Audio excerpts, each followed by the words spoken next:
Night by Elie Wiesel. Chapter 3. The, be- the beloved objects that we had carried with us from the place to place were now left behind in the wagon, and with them, finally, our illusions. Every few yards there stood an SS man with his machine gun trained on us. Hand in hand, we followed the trunk. An SS came toward us wielding a club. He commanded, men to the left, women to the right, with words spoken quietly, indifferently, without emotion. 8 simple, short words, yet that was the moment when I left my mother. There was no time to think, and I already felt my father's hands pressing against mine. We were alone. In a fraction of a second, I could see my mother, my sisters, move to the right. Too far I was holding mother's hand. I saw them walking farther and farther away. Mother was stroking my sister's blonde hair, as if to protect her, and I walked on with my father. With the man, I didn't know that this was the moment in time and the place where I was leaving my mother and Sephora forever.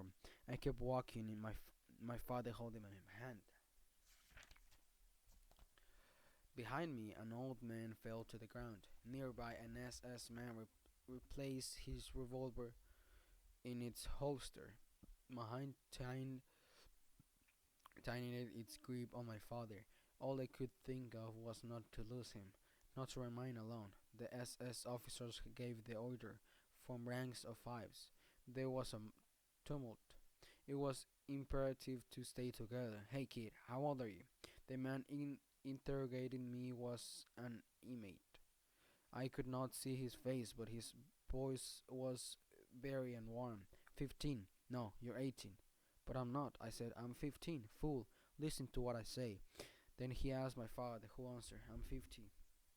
No, that man now sounded angry. Not 50. You're 40. Do you hear? 18 and 40. He disappeared into the darkness. Another inmate appeared, unlashing a stream of invectives. Sons of a bitch, sons of bitches, why have you come here? Tell me, why? Someone dared to reply. What do you think? That we came here of our own free will? That we asked to come here? The others seemed ready to kill him. Shut up, you moron, or I'll tear you to pieces. You should have hanged out yourselves rather than come here. Didn't you know what was in store for you here in Auschwitz? You didn't know? In 1944? True. We didn't know. Nobody had told us. He couldn't believe his ears. His tone became even harsher. Over there. Do you see the chimney over there? Do you see it? And the flames? Do you see them? Yes, we saw the flames. Over there, that's where they will take you. Over there will be your grave. You still don't understand, you sons of bitches. Don't you understand anything? You will be burned to a cinder, turned into ashes. His anger changed into fury. We stood stunned, petrified. Could this be just a nightmare? An unimaginable nightmare? I hear whispers around me. We must do something. We can't let them kill us like that, like cattle in the slaughterhouse. We must revolt. They were among us, a few tough young men. They actually had knives and were urging us to attack the armed guards. One of them was muttering, let the world learn about the existence of Auschwitz. Let everyone find out about it while they still have a chance to escape. But the other men begged their sons not to be foolish. We must we mustn't give up hope, even now as the sword hangs over our heads. So thought our sages. The wine of revolt died down. We continued to walk until we came to a crossroads. Standing in the middle of it was, though I didn't know it then, Dr. Mengele, the notorious Dr. Mengele. He looked like the typical SS officer, a queer, tough, not unintelligent face, complete with monocle. He was holding a conductor's baton, baton and was surrounded by officers. The baton was moving constantly, sometimes to the right, sometimes to the left. In one time I stood before him. "Your age?" he asked, perhaps trying to sound paternal. In no time I stood before him. "Your age?" he asked, perhaps trying to sound paternal. "I'm 18. My voice was trembling. "In good health?" "Yes." "Your profession?" "Tell him that I was a student." "Farmer," I heard myself saying. This conversation lasted no more than a few seconds. It seemed like an eternity. The baton pointed to the left. I took half a step forward. I first wanted to see where they would send my father. Were he to have gone to the right, I would have run after him. The baton once more moved to the left. A weight lifted from my heart. We did not know, as yet, which was the better side, right or left, which road led to prison and which to the crematoria. Still, I was happy. I was near my father. Our procession continued slowly to move forward. Another inmate came over to us. "Satisfied?" "Yes," someone answered. "Poor devils, you are heading for the crematorium." He seemed to be telling the truth. Not far from us, huge flames were rising from a ditch. Something was being burned there. A truck drew close and unloaded its hold. Small children, babies. Yes, I did see this with my own eyes. Children thrown into the flames. It is any wonder that ever since then sleep tends to elude me. So that was where we were going. A little farther on, there was another, larger pit for adults. I pinched myself. Was I still alive? Was I awake? How was it possible that men, women, and children were being burned, and that the world kept silent? No, all this could not be real. A nightmare, perhaps. Soon I would wake up with a start, my heart pounding, and find that I was back in the room of my childhood with my books. My father's voice tore me from my daydreams. My daydreams. "What a shame that you did not go with your mother. I saw many children your age go with their mothers." His voice was terrible sad. I understood that he did not wish to see what they would do to me. He did not wish to see his only son go up in flames. My forehead was covered with cold sweat. Still, I told him that I could not believe that human beings were being burned in our times. The world would never tolerate such crimes. The world? The world is not interested in us. Today everything is possible, even the crematorium. His voice broke. "Father," I said, "if that is true, then I don't want to wait. I'll run into the electrified barbed wire. That would be easier than a slow death in the flames." He didn't answer. He was weeping. His body was shaking. Everybody around us was weeping. Someone began to recite Kaddish, the prayer for the dead. I don't know whether, during the history of the Jewish people, men have ever before recited Kaddish for themselves. Yisgadal, Bishkadash, Shem Rava. May his name be celebrated and sanctified, whispered my father. For the first time I felt anger rising within me. Why should I sanctify his name? The Almighty, the eternal and terrible Master of the universe, chose to be silent. What was there to thank him for? We continued our march. We were coming closer and closer to the pit, from which an infernal heat was rising. 20 more steps if I was going to kill myself. This was the time. Our column had only some 15 steps to go. I bit my lips so that my father would not hear my teeth chattering. 10 more steps, 8, 7. We were walking slowly and as one follows a hearse, our own funeral procession. Only 4 more steps, 3. There it was now, very close to us, the pit and its flames. I gathered all that rem- remained on my strength in order to break rank and throw myself onto the barbed wire.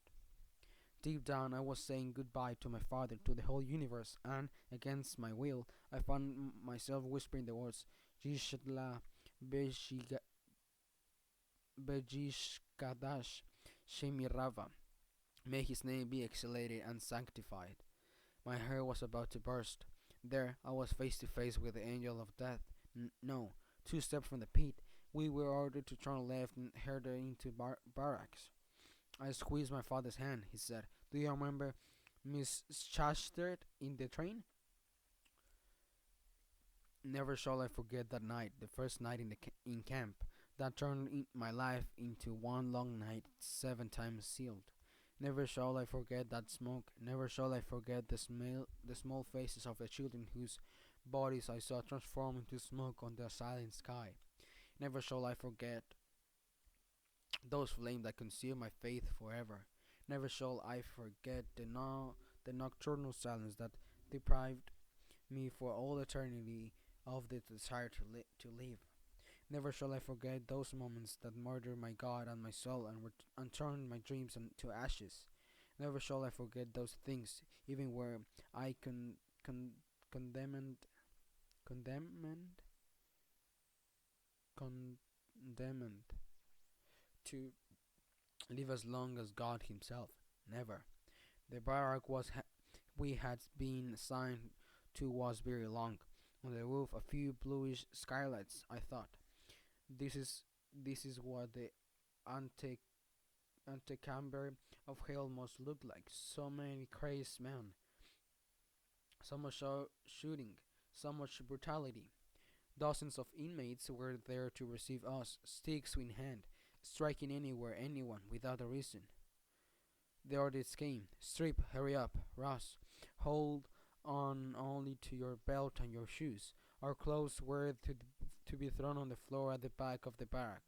There was a pile there already, new suits, old ones, torn overcoats, rags.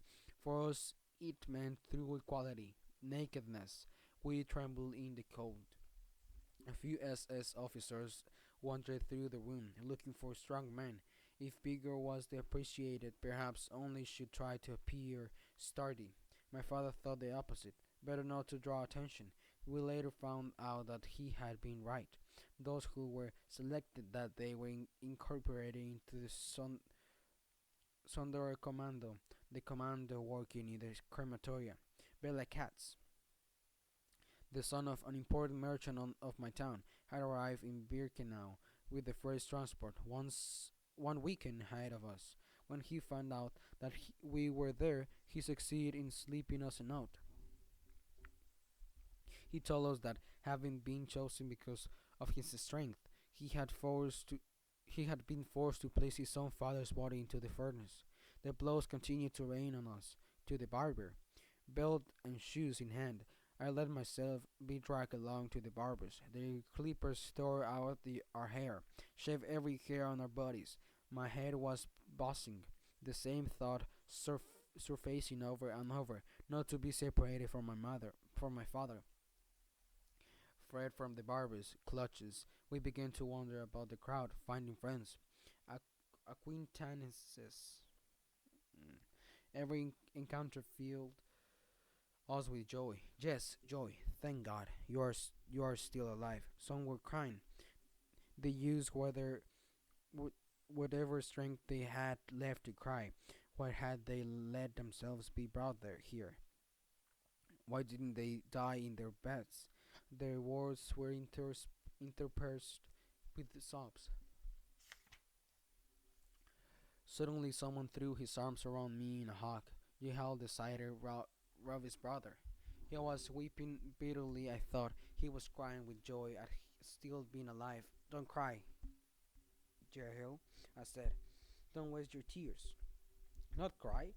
We're on we're on the threshold of death. Soon we shall be inside. Do you understand? Inside. How could I not cry?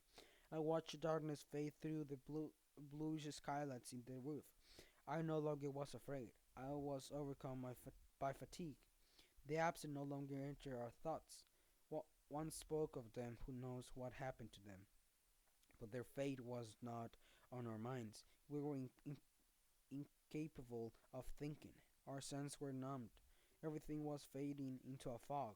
We no longer clung to anything. The insects of self-preservation, of self-defense, of pride, had all deserted us. In one terrifying moment of of lucidity. I thought of us as damned souls wandering through the void, souls condemned to wander through space until the end of time, seeking redemption, seeking oblivion, without any hope of finding either. Around 5 o'clock in the morning, we were expelled from the barrack. The capos were beating us again, but I no longer felt the pain. A glass of wine was enveloping us. We were naked, holding our shoes and belts in order. Run, and we ran. After a few minutes of running, a new barrack. A barrel of salt-smelling liquid stood by the door. Disinfection. Everybody soaked in it. Then came a hot shower, all very fast. As we left the showers, we were chased outside in order to run some more. Another barrack, the storeroom, very long tables, mountains of prison garb. As we ran, they threw the clothes at us, pants, jackets, shirts. In a few seconds, we had ceased to be men. Had the situation not been so tragic, we might have laughed. We looked pretty strange meerkats, and colossus wore a child's pants, and staring at a skinny little fellow was floundering in a huge jacket. We immediately started to switch. I glanced over at my father. How changed he looked. His eyes were veiled. I wanted to tell him something, but I didn't know what. The night had passed completely. The morning stars shone in the sky. I had become a different person. The students of Talmud, the child I was, had been consumed by the flames. All that was left was a shape that resembled me.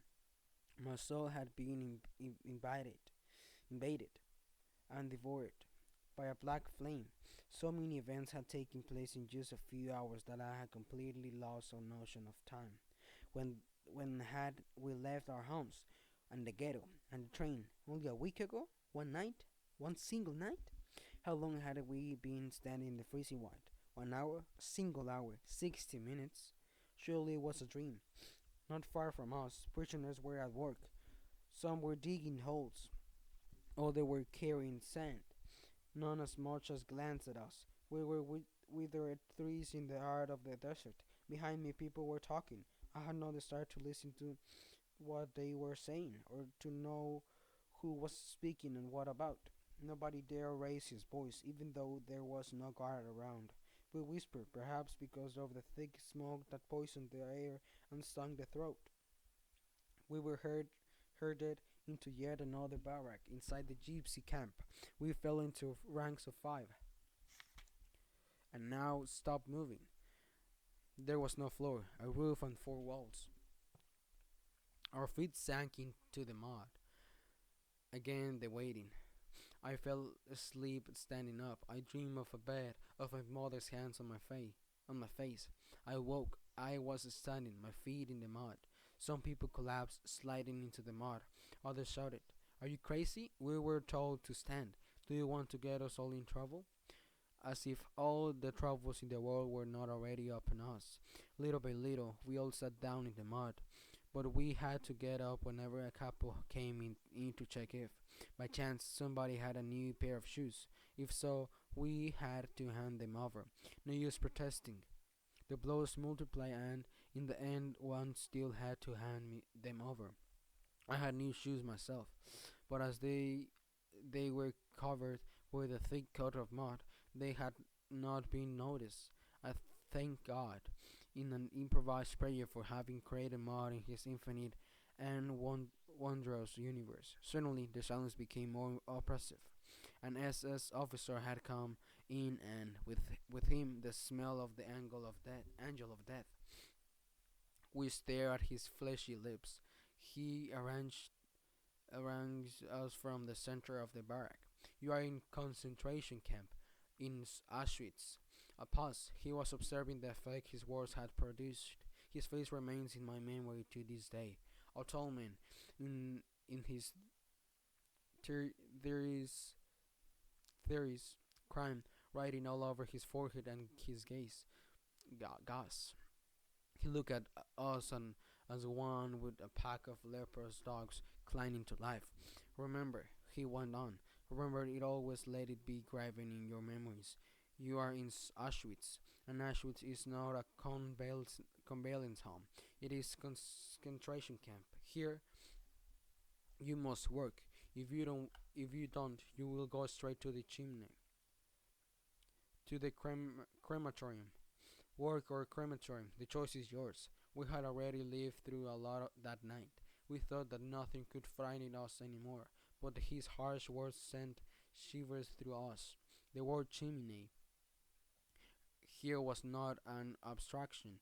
It floated in the air, mingled with the smoke. It was perhaps the only word that had real meaning in this place. He left the campus arrived, shouting, all specialties, locksmiths, carpenters, electricians, watchmakers, one step forward. The rest of us were transformed to yet another barrack, this one of stone. We had permission to sit down. A gypsy mate was in charge.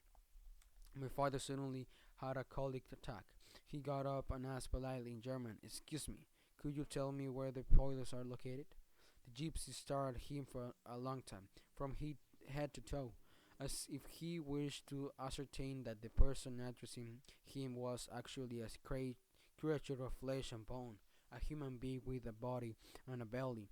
Then, as if waking from a deep sleep, he slapped my father with such force that he fell down and crawled back to his place on all fours.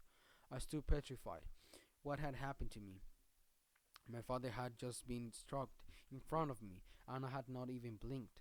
I had watched and kept silence. Only yesterday I would have dug my nails into the criminal's flesh. Had I changed that much? So fast? Remorse began to gnaw at me. All I could think was, I shall never forgive them for this. My father must have guessed my thoughts, because he whispered in my ear, it doesn't hurt. His cheek still bore the red mark of the hand. Everybody outside, a dozen or so gypsies, had come to join our guards. The clubs and wipes were cracking around me. My feet were running on their own. I tried to protect myself from the blows by hiding behind others. It was spring. The sun was shining. Fall in, 5 by 5. The prisoners I had glimpsed that morning were walking nearby. No guard in sight. Only the chimney's shadow. Lulled by the sunshine and my dreams, I felt someone pulling at my sleeve. It was my father. Come on, son. We marched. Gates opened and closed. We continued to march between the barbed wire. At every step, white signs with black skulls looked down on us. The inscription warning, danger of death. What irony! Was here a single place where one was not in danger of death? The gypsies had stopped next to a barrack. They were replaced by SS men, who encircled us with machine guns and police dogs. The march had lasted half an hour. Looking around me, I noticed that the barbed wire was behind us. We had left the camp. It was beautiful that day in May. The fragrances of spring were in the air. The sun was setting. But no sooner had we taken a few more steps than we saw the barbed wire of another camp. This one had an iron gate with overhead description: Arbeit macht frei. Works makes you free. Auschwitz. Auschwitz. First impression, better than Birkenau. Cement buildings with 2 stories rather than wooden barracks. Little gardens here and there. We were led toward one of those blocks. Seated on the ground by the entrance, we began to wait again. From time to time, somebody was allowed to go in. These were the showers, a compulsory routine, going from one camp to the other several times a day. We had each time to go through them. After the hot shower, we stood shivering in the darkness. Our clothes had been left behind.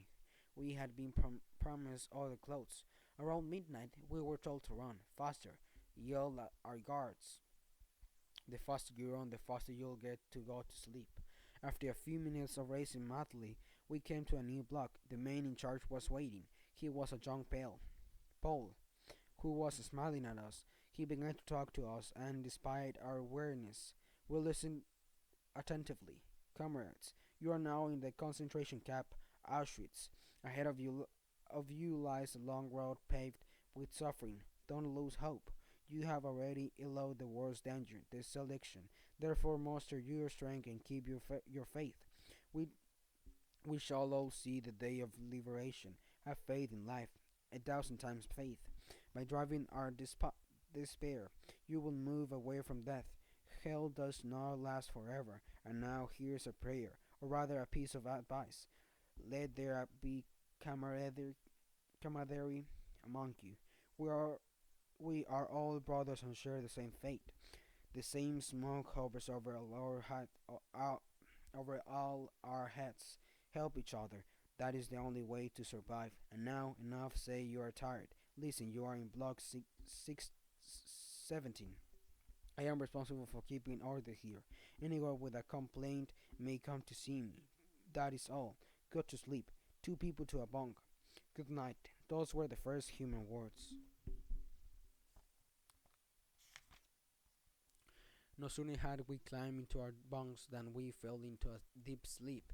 The next morning, the veteran inmates treated us without brutality. We went to wash. We were given new clothing. They brought us black coffee. We left the block around 10 o'clock so it could be cleaned. Outside, the sun warmed us. Our morale was much improved. A good night's sleep had done its work. Friends met, exchanged a few sentences. We spoke of everything without our ever mentioning those who had disappeared. The prevailing opinion was that the war was about to end. At about noon, we were brought some soup, one bowl of thick soup for each of us. I was terribly hungry, yet I refused to touch it. I was still the spoiled child of long ago. My father swallowed my ration. We then had a short nap in the shade of the blocks. That officer in the muddy barrack must have been lying. Auschwitz was, after all, a convalescence home. In the afternoon, they made us line up. Three prisoners brought a table and some medical instruments. We were told to roll up our left sleeves and file past the table.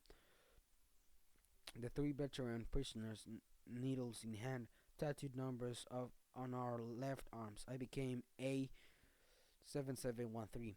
From then on, I had no other name. At dusk, a roll call. The war commandos had returned. The orchestra played military marches near the camp entrance. Tens of thousands of inmates stood in rows while the SS checked their numbers. After a roll call, the prisoners from all the blocks dispersed looking for friends, relatives, or neighbors among the arrivals of the latest convoy. Days went by. In the morning, black coffee at midday. So by the third day, I was eagerly eating any kind of soup. At 6 o'clock in the afternoon, roll call, followed by bread with something. At 9 o'clock, bedtime. We had already been in Auschwitz for 8 days. It was after roll call. We stood waiting for the bell announcing its end. Suddenly, I noticed someone passing between the rows. I heard him ask, "Who among you is Wiesel from Sahet?" The person looking for us was a small fellow with spectacles in a wizened face. My father answered, "That's me, Wiesel from Sahet." The fellow's eyes narrowed. He took a long look at my father. "You don't know him? You don't know me?" "He don't recognize me." "I'm your relative, Stein. Already forgotten?" Stein from Antwerp. Rael's husband. Your wife was Rael's aunt. She often wrote to us and such letters." My father had not recognized him. He must have barely known him, always being up to his neck in communal affairs and not knowledgeable in family matters.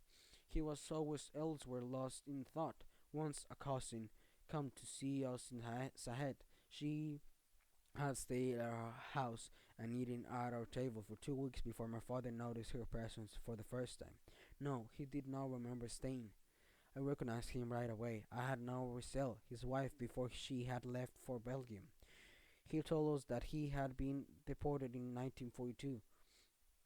He said, "I heard people say that a transport had arrived from your region, and I came to look for you. I thought you might have some news of Riesel and my two small boys who stayed in Antwerp."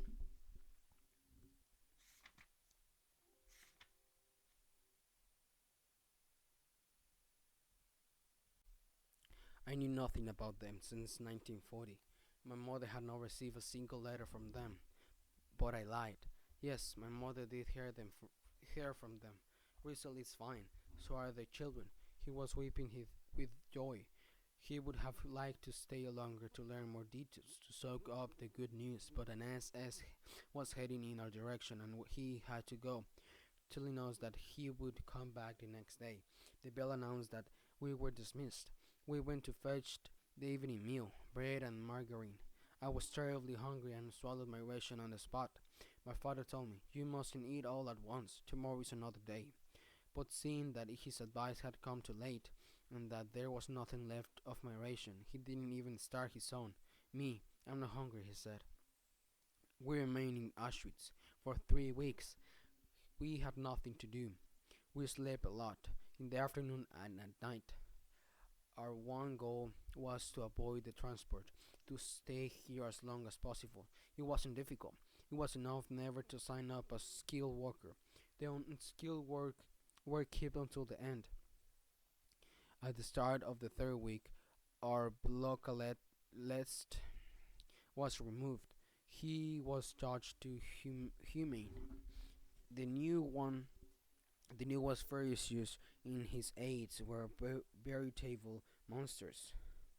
The good days were over. We began to wonder whether it wouldn't be better to let ourselves be chosen for the next transport. Stein, a relative from Antwerp, continued to visit us, and from time to time he would bring a half portion of bread. "Here this for you, Elisir." Ev- Every time he, sorry, every time he came, tears would roll down his icy cheeks. He would often say to my father, "Take care of your son. He is very weak, very dehydrated. Take care of yourselves. You must avoid selection. Eat anything, anytime. Eat all you can. The weak don't last very long around here." And he himself was so thin, so withered, so weak. "The only thing that keeps me alive," he kept saying, "it is to know that Rachel and the little ones are still alive. Were it not for them, I would give up." One evening he came to see us, his face radiant. "A transport just arrived from Utrecht. I shall go to see them tomorrow. Surely they will have news." He left. We never saw him again. He had been given the news, the real news. Evenings, as we lay on our coats, we sometimes tried to sing a few Hasidic melodies. A kiva drummer would break our hearts with his deep, grave voice. Some of the men spoke of God, his mysterious ways, the sins of the Jewish people, and the redemption to come. As for me, I had ceased to pray. I concurred with Job.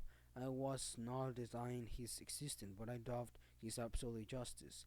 Akiva drummer said, "God is testing us. He wants to see whether we are capable